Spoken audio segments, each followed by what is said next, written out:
Well, folks, welcome to another one of the CARB Hall of Fame inductee interviews. And today we have got Joe Kosiski. Joe, you've pretty much been even though you're from Omaha, you've been a pretty familiar face here around the Kansas City area. And of course, CARB based here in Kansas City would naturally want to pick somebody that has raced around here, but illustrious career.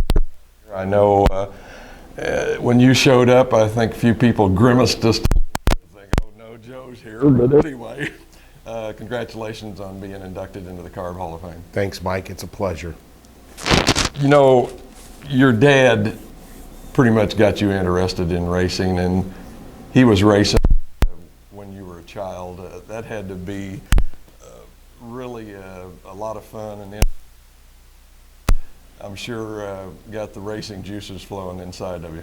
It absolutely is what got me. You know, we went out and helped him work on the race cars. You know, just something we'd done. I mean, it was the family deal. It just made everything what it about racing. Yeah. I wanted to be part of that lifestyle. From what I've read, he must have been a pretty good racer too, because you said that, excuse me, that you really wanted like he did. Yep, he was a magnificent racer. I looked up to him through even in my whole life. He's just a great guy. You know what I mean? And, it's not one of them things. Hey, it's your dad. You have to like him. No. I really believe that he instilled the winning spirit in us. He instilled, the drive that you have to, or it ain't gonna. It isn't coming for free. You're right. Was it difficult at all for you in the beginning years when you were just starting out to kind of be in, as I call it, in the tire tracks of your dad? I mean, was there any pressure on you on that? No, not really. We raced. First of all, I knew he was better than me, so it wasn't no problem. There wasn't no pressure. Uh-huh. The next thing was when I could actually get up and be close to his door, I figured and then if I could beat him, I would say, wow, okay, I'm there now. Uh-huh. You know what I mean? This can really work, and you can go on and start thinking of other things. Uh-huh. Did it come to a point eventually where he maybe started thinking about retiring from that same thinking, like, hey, Joe's getting here, man, and I'm slowing down? Well, Steve was racing too, just shortly after I was, and I don't think it was that he was worried about slowing down, because he was still really good.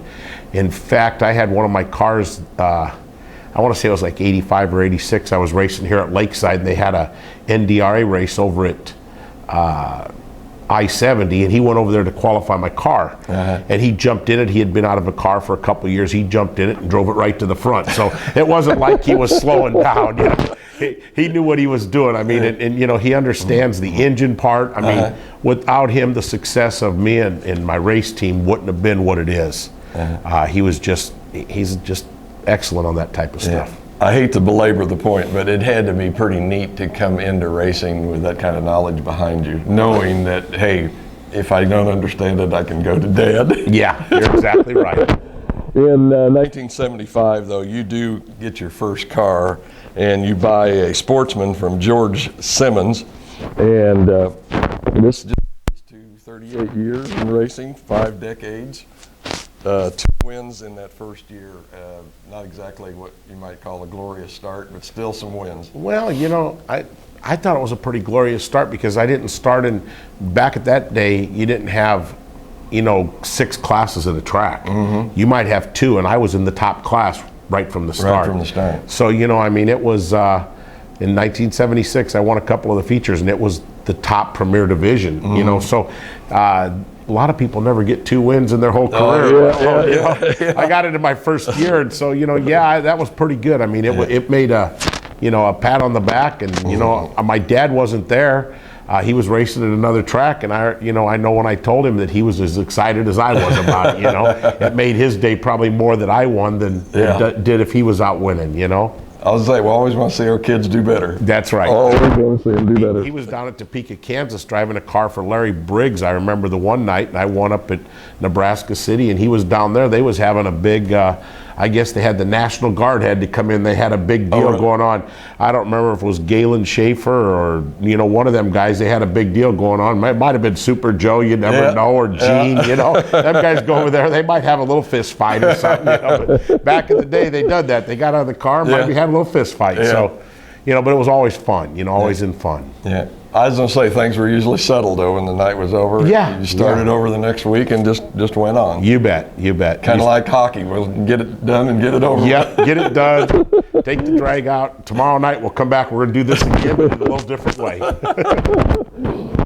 Things step up just a little bit for you the next year in '76, and you now pick up a Sanger chassis. Was that a big part of the early success, was having that really good equipment?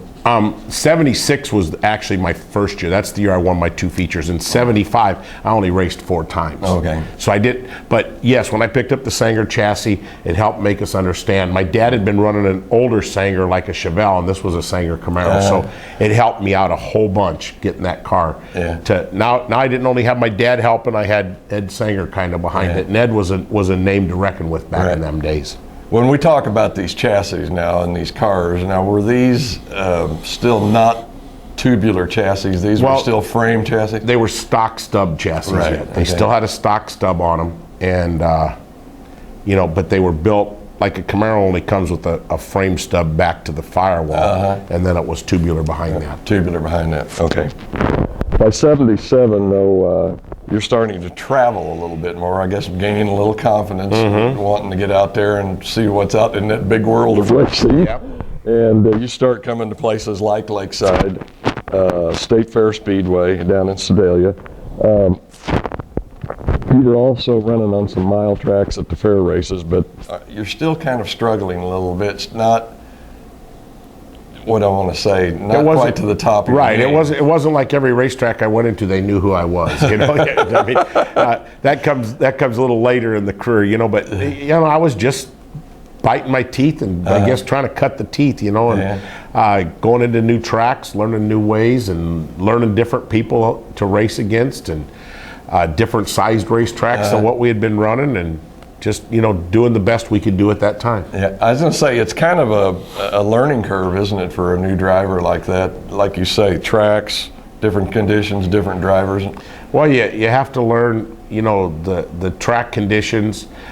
Dirt's different in the Missouri than it is back up in Nebraska or in some of the Iowa tracks. You know, they go from the black dirt to the red clay down here, you know, and just different things like that you have to learn. They slicken faster or slicken differently is how I should say it. You know, and then just learning new cars each year was part of it also.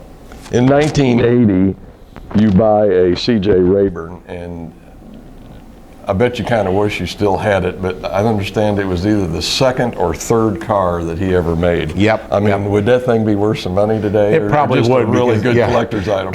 Probably just a collector's item, but CJ, you know, he was way ahead of his time, and that was the first tubular car that I had. You know, a car without a stock stub, and CJ was, I mean, he was one of the smartest guys you could ever meet. He was just way ahead of his time. He understood the front ends, he understood the back ends, and he could talk you through a lot of things that you couldn't understand. You know, I mean, he gave you that vote of confidence, and a lot of times racing's just the confidence you have in yourself when you drive in the pit gate. And CJ gave you that vote of confidence, you know, with the car and everything that he done. Right. And I think you and I were talking on the phone the other night, and just saw a Rayburn that won down at East Bay. This last year. I seen CJ down at Volusia. I was down at Volusia just last week, and CJ was down there. You know, shook my hand. Oh man, he says, I just can't hardly believe I not won another one of these big races. He said. 86 is kind of, I guess you tell me yes or no, kind of a breakout year for you in that you win the NASCAR National Championship. It was a breakout year for the NASCAR because I hadn't raced it. I'd won a lot of races. Mike Means from over in Topeka had a series that we ran, Outlaw Series, down through here. I won a lot of races with that. You know, I'd won a lot of races in that earlier '80s down in the Kansas City and Omaha area. You know, John, I'm trying to think of his name, from over in Kansas, over in Topeka, was the promoter then. And I won a lot of races. I went over to Topeka and won some races. But '86, when I really started following, in '85, I started following the NASCAR series, and '86 was a breakout year for that, you bet. Is that kind of when that NASCAR Dirt Racing League or whatever it was kind of broke on the scene around? Because I know Lakeside started in that NASCAR I about believe that it time. started in '83, I think, is when Tom Hurst won it up in, he won the national championship up in the Cedar Rapids, Iowa area. And in about '85, I think it was, is when they brought the NASCAR into Lakeside. In the Kansas City area. Yeah, that sounds right, about '85. Okay. But really, this was only just a forerunner to much more success that you were going to have on down the road. Also in '86, you are the Busch All-Star Champion Series. Yep, Busch All-Star. And also the NASCAR Weekly Series National champion, yep. And some pretty hefty company here on this, because there's only 3 of you that's ever done it. And of course, one of them has the name of Petty. Yeah, NASCAR's got like 7 major divisions, you know, counting their, well, today it's the Nextel or Sprint Cup, back to the Nationwide Series. Well, today it's known as the Whelen All-American Series. They have, you know, the modifieds and the different things. Well, the Busch All-Star Series was part of one of the NASCAR major series, and also the Weekly Racing Series. So I won both of the championships, and at the time, the NASCAR guy says there's only 2 other people that's ever done this that's won 2 of them in the same year, because usually you're racing one, you don't have time to win the other.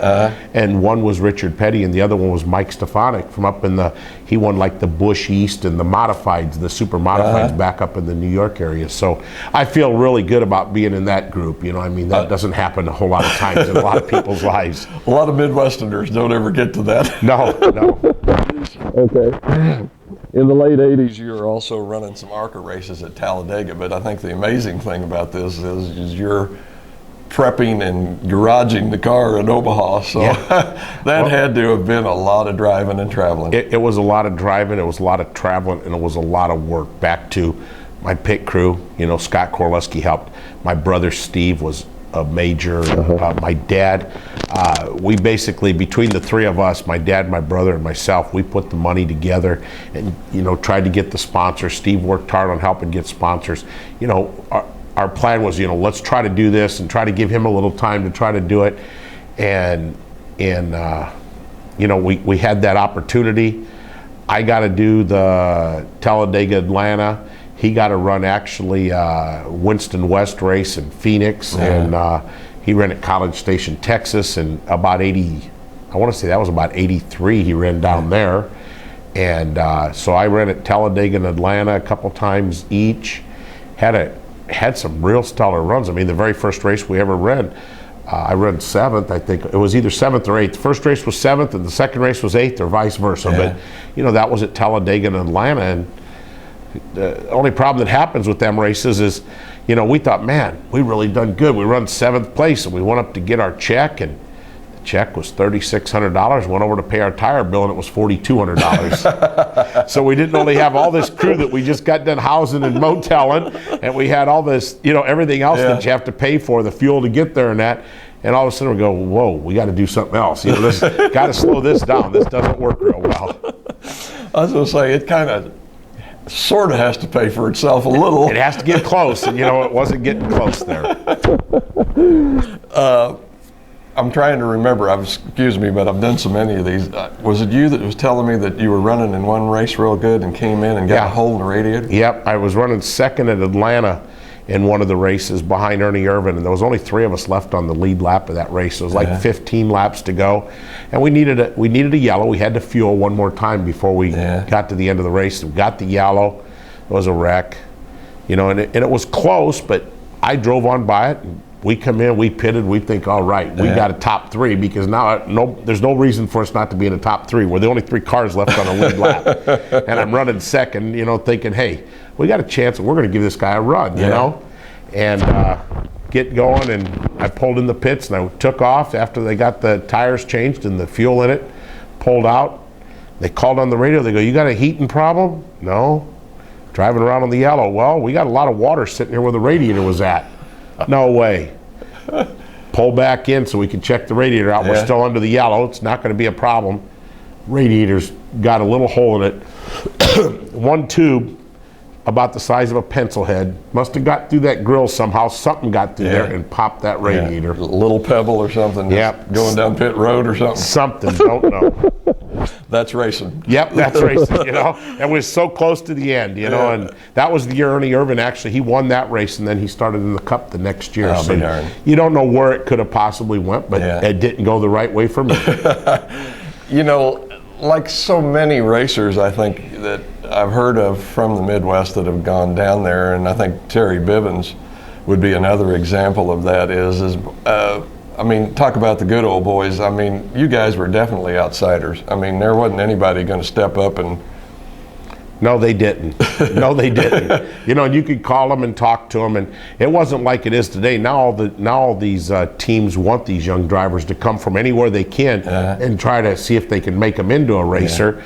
We was trying to be racers that was trying to go there to make ourselves into a racer, and we just couldn't keep the bills going from back this way. Yeah, well, that's what I say. The sponsors and stuff down there, man. They were locked in with them Southern guys, and the boys from the north and out here in the plains, just forget it, man. Yep, that's about what it was. Not going to happen. No, it just wasn't happening. Spend your money, we'll take it. But that's right. That's right. You have raced in 34 states, and you've won in 28 of them. Okay. 21 track championships, and you have run the O'Reilly Late Model Series, the Busch All-Stars, NCRA, WDRL, MLRA, Tora, and the NASCAR Weekly Racing Series. You've won 2-mile races. The list could go on. I'm sure we're missing a bunch. But is there anything that stands out in your mind, Joe, that is a favorite win, or one that, man, I thought when you got done, man, that was great, I did it? I've got a few of them that stand out. One of them was, down here in 1986, racing for the national championship. Roger Dolan leading the race. Gene Claxton running second. I have to win the race, and I'm running third. And I actually got the pass and got past both of them, and won the race. And it was like, when you're getting that checkered flag, it's like I did it. So that was a good one. And then we had a race up in Omaha, like in '99 or 2000. I was racing a guy, Jeff Ike, for a regional championship. And it's the last night of points. I went clear to West Union, Iowa the night before, which is clear over by Independence, Iowa. So it's about a 350-mile drive. I drive over there, and so I could race Jeff. I have to beat him one time for me to win the region. And Jeff, he just loads up. He says, I don't want to race you, because if you beat me, then you'll win the championship. Well, after that night, I went ahead and raced while I was over there, and that night gets passed. Jeff, now it comes down to the point where Jeff has to come and race me, and I still have to have a win, but he has to be in Omaha to race me. So he comes to Omaha the next night. Lo and behold, I'm a straightaway behind Bill Martin running second. I keep watching the lap counter, and the laps are clicking down. I'm probably down to about 5-6 laps to go, if I remember right. We get a yellow flag, and I'm like, oh, thank God, because now I just got to race him, Come around the corner, and guess who spins out? Jeff Ike. Jeff Ike sitting there got the yellow flag for me that made me be able to win that race. Isn't that something? Yes. So fate has a strange way of happening sometimes. I go clear to his track, and all he has to do is race while I'm there and win the race there. I can't beat him the next night. He doesn't have to come to my turf. But he doesn't race, so he had to come to my turf, and then that happened. So I'm trying to remember, but I was thinking back in those NASCAR short track days like that you had to race a couple nights a week to even be in that points thing, didn't you? In '86, you had to race. And it had to be a certain car count to even make points? They went on car counts. They went on a lot of different things. I want to say we raced about 50, it wasn't 60. We raced 66 nights that year, but that was our Busch All-Star Series also. Mm-hmm. I want to say we raced probably about 53 to 55 nights. Yeah. You know, and you had to, I mean, we talked last night, this Motel 6 down here at the next exit.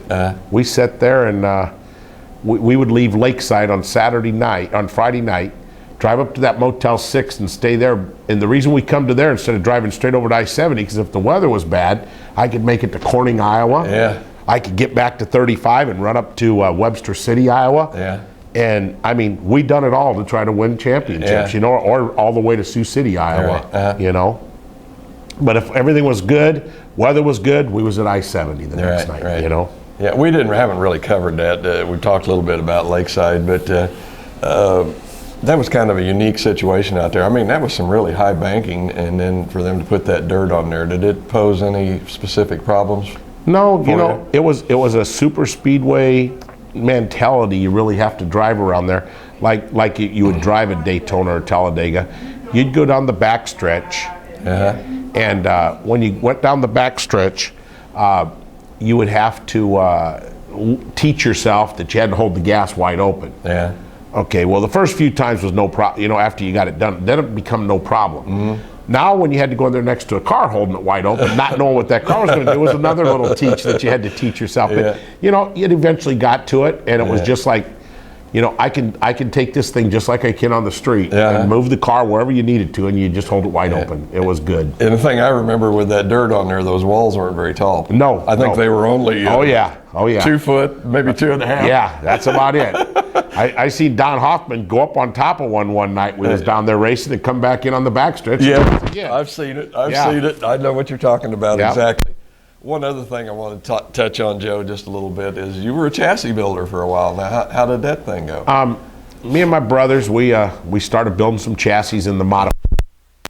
And, you know, we done it with a guy here in Kansas City, Bill LaFolle, done a lot of the welding with us. You know, we kept moving designs and changing stuff, and Bill would, you know, weld them together, and we kept working with Bill because he worked with us real well. And we sold a lot of chassis. We won some big modified races back in the day with Tim Donlinger, won some 50,000 to win shows. Wow. You know, won a lot of USMTS races, but our chassis was one to reckon with in its day. And I still get calls today. There's a lot of those cars still out there. Oh, yeah. They want to know, can you help me out with this car? I bought a K-Mod. And it's like, maybe, but, you know, we haven't produced one of them for about 10 years now. So, you know, it's a pretty old car, but we'll help you out what we can, you know. Now, were they kind of in the style of what mods are today, in that they were running all the late model rear end stuff? Well, they wasn't running quick changes, but they were running the 9-inch Fords, the same as what a lot of the late model stuff runs today. Timmy Carrick had one for a while. There was some down here in the Kansas City area. They was all over the country, really. I mean, we had them in Texas and California and Arizona and just New York, down in the Southeast. I mean, we had them everywhere. They come everywhere in the country and bought those cars. Yeah. You and your brothers kind of make a decision about that I want to call outside of racing, in that you guys end up purchasing 80 Speedway. Can you give me a little background and tell me a little bit about that? Well, 2004, we owned a salvage pool next door to the racetrack, and we needed some more land, and we went to Ted Carlson, who owned it at the time, says we need to buy about 5 to 10 acres. And Ted says, well, he says, I'll sell you 5 to 10 acres, but you got to take the other 100 with it. You know what I'm saying? Okay. Well, we sat down, we kind of got the price put together, we bought the racetrack. There was 5 of us at the time. John Schwartz and Mike Merrill was in on it with me and my brothers. And we bought the racetrack.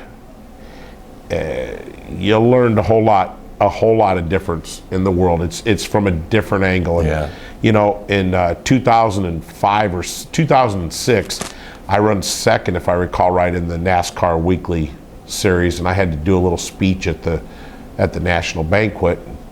I'm standing up there, and I said to the promoters, I looked at them all, and I said, any of your promoters in here, I owe you an apology.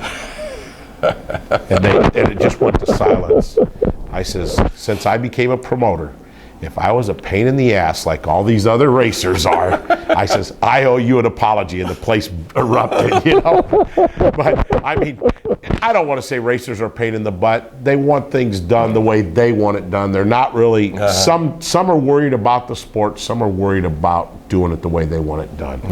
And, you know, we have found that we have to try to give it doesn't only take the track owner. Everybody says, oh, the track owners are making millions. The track owners aren't making millions. The track owners are surviving. The race car drivers are surviving.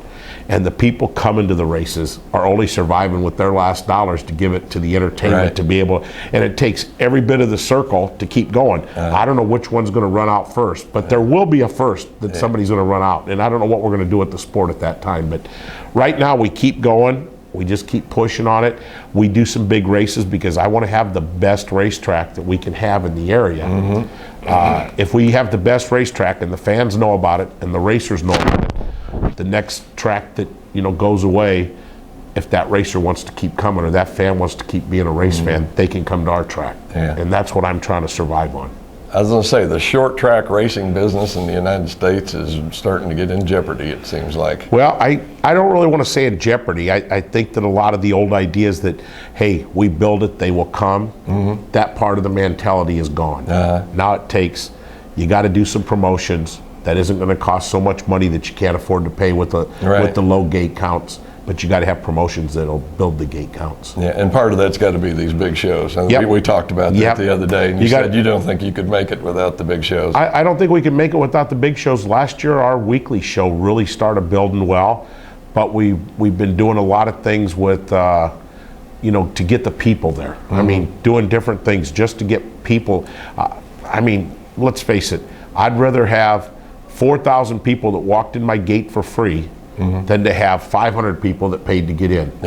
Because them 4,000 people are going to go back and tell one person each how much fun they had and give the possibility of coming back and spending $10 next week. Well, now we turn into 8,000 where the 500 that had fun is just going to be the 500 or maybe a couple less, you know? And that's what I think's happening with the racing a lot, that they're not trying to get the people to help self-promote it. You know, the people in the stands, the racers themselves, they need to self-promote it. They need to come up and start saying, hey, we got to get you out to the racetrack. What can we do to get you out to the racetrack? Well, as a promoter on the weekly shows, I say, here's some tickets. Give them to them. You know, let's do it this way this week, you know. We do a night that we do the drivers promotions. I give every driver 100 tickets. I told all the drivers, if you run out of tickets, whoever has the most, I put their names on the tickets. We have a little ticket machine. I put their names on the tickets. I says, if you run out, call me up and I'll get you some more. But whoever turns the most back in at the front gate, I'm going to buy them a new $800 fire suit. Let's see, I'm giving away free tickets and I'm going to buy them an $800 fire suit. They're going, how's this going to work? I says, I don't know yet, but we're going to figure it out. So we had so many people showing up that the state patrol came and shut the people off from coming in the gate. Oh, really? We filled the place up, and the state patrol saying, no more people can drive in here. We can't let no more people in. They're over full. Well, when we looked at the sales in the concessions that night, and we took down, we says, okay, we made this much on a hamburger and this much on a hot dog, and we sold this many. Well, if we'd had our 500 people here, we made more than that. If we'd had 1,000 people here, we made more than that. This worked pretty well. We did pretty good. You know, so new thinking. Got to have some new thinking. So we've tried a few things like that. Not only with the racers, we've done some things with the we call it a merchants night. So everybody that has a billboard or an ad or anything that we deal with, I don't care if I buy from them. I give them I give them a couple hundred tickets so they can keep going, you know what I mean? So they can pass them out. And I'm getting them to be the word of mouth. You know, it's not me that has to go out and try to figure out how do I get these people here or pay a radio station lots of money or a TV station. I'm doing it through the word of mouth of the people that we're dealing with. So I'm trying some more things this year, and everybody says, well, you know, one of these days it's going to burn you. I know it will. I know it will, but we have to try what we can do to survive today. it's up in the air, and we only hope that it stays good. That's Because, right. man, just for the love of the sport and for the fans, I hope it just keeps going. You've said that you probably couldn't have done any of this in your racing career without your family and Scott Kosiski. Yep, Scott. I couldn't have done it without all my pit crew. Scott was my crew chief through most of the big times, through most of the races. I mean, the Busch All-Star Series races, Scott was behind, was every race. Yeah. I've got a lot of pit guys. It's not just him I really need to thank. I got a lot of pit guys from the start that maybe helped me get from that, them first baby steps, but they helped me, to get to the next steps, to get to and then, he pulled in, but he was my crew chief for the most years and was with me for more years than anybody I had. Right. And between him, my dad keeping us on top with the engines, racing against my brothers, everybody thinks, oh, you've done it as a team. No, we raced hard against each other. Yeah, I can testify to that. I saw a lot of them. We raced hard against each other, and sometimes it made us better by having to race against each other. I really feel that, So, I mean, doing it with the family, doing it with, with guys like Scott, that me and him could read each other. He could, I could come into the pits, and I didn't have to worry about what he was thinking to do, because he was thinking as I was thinking in most cases. He might come over and kind of say, what do you do, and should we try this? Yeah. And I'd go on and I'd be able to watch the track because I knew he was back doing what I needed done. I wasn't having to be under the car all the time doing it, and the track change on you. So we was like a left and a right hand. They just worked together. Yeah, yin and yang. Yep, there you go. There you go. In 2006, you are named one of the all-time top drivers in NASCAR Weekly Series. Can I get back to Scott Kosiski? Okay, I'm sorry. Go ahead. I got a little story for him. The worst thing that happened between me and Scott is we came to Kansas City so much he started dating a girl from Kansas City. Oh my! And so now he's got this long ship relationship going on. It was with Larry Briggs' daughter, Lori Briggs. And so he's coming back and forth dating her. Well, then it would come time on a Friday night, it would be like, hey, we got to work on the race car this weekend. Oh, I'm going to Kansas City this weekend. I can't work on the race car. You know how that goes. Yeah. Well, Scott was real dedicated to the race car, though. They actually broke up for about a year, and because they was trying to get too serious, and he says, I got to keep racing. So he was great for me. He did end up getting married. They've been married now about 22, 23 years. They're a great couple. He can't make it down here today, but I wished he was here with me, because he was here with me through most of my wins. I was gonna say, you appreciate something like that. You betcha. With you so much. You bet. 2006, you're named one of the all-time top drivers.